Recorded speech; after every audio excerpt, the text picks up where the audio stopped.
Thank you, Mr. Chairman. Since you bring it up, why don't we just start there? Dr. Verma, I wasn't sure I understood your answer to Senator Moody a moment ago. Do you think that men can get pregnant?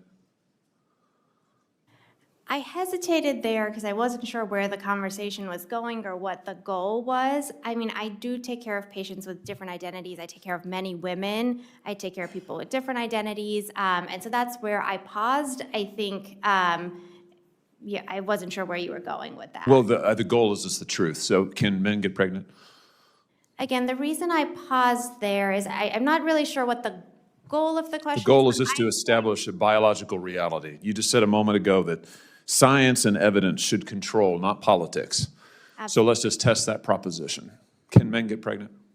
I take care of people with many identities, but can men get pregnant? Many women that can get pregnant. I do take care of people that don't identify as women. That Can men get pregnant? Again, as I'm saying, let me just remind you what you testified to a moment ago. Science and evidence should control, not politics. So can men get pregnant? You're a doctor, I think. Science and evidence should guide medicine. Do science and evidence tell us that men can get pregnant? Biological men, can they get pregnant? I also think yes/no questions like this are a political tool. And no, yes/no questions are about the truth, doctor. Let's not make a mockery of this proceeding. This is about science and evidence, and I'm asking you. You know, the United States Supreme Court just heard arguments yesterday at great length on this question. This is not a hypothetical question. This is not theoretical. It affects real people in their real lives. And you're here as an expert, called by the other side as an expert. And you've been telling us that you follow, right, you're a doctor, and you follow the science and the evidence. So I just want to know, based on the science, can men get pregnant? That's a yes or no question. It really is, I think. I think you're trying to reduce the complexity of a lot. I'm not. I'm trying to get, it's not complex. I'm trying to get to an answer, and I'm trying to test, frankly, your veracity as a medical professional and as a scientist. Can men get pregnant? I think you're also conflating male with... No, I'm not conflating male and female. They're two different things. There's biological men and there's biological women. And I want to know, can men get pregnant?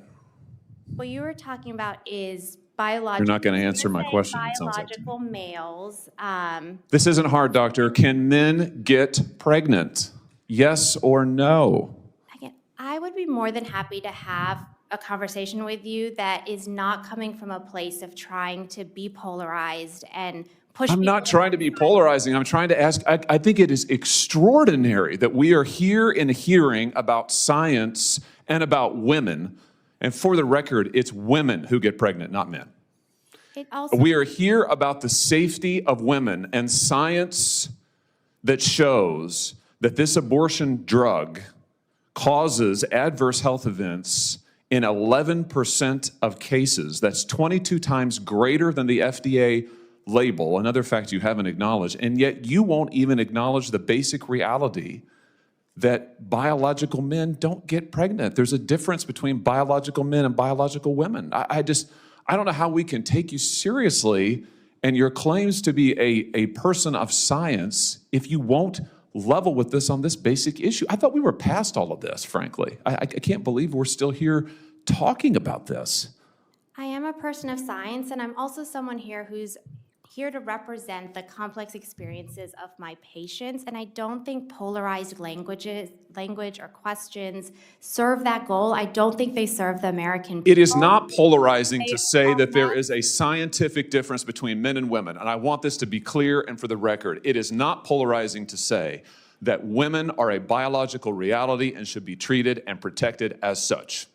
That is not polarizing, that is truth. It is also, by the way, the United States Constitution, which offers unique protections to women in a variety of circumstances as women.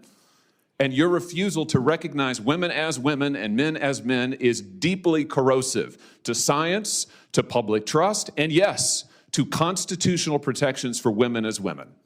And I think it's extraordinary that you would sit here and advance a political agenda that has been thoroughly discredited and rejected by the American people in this forum.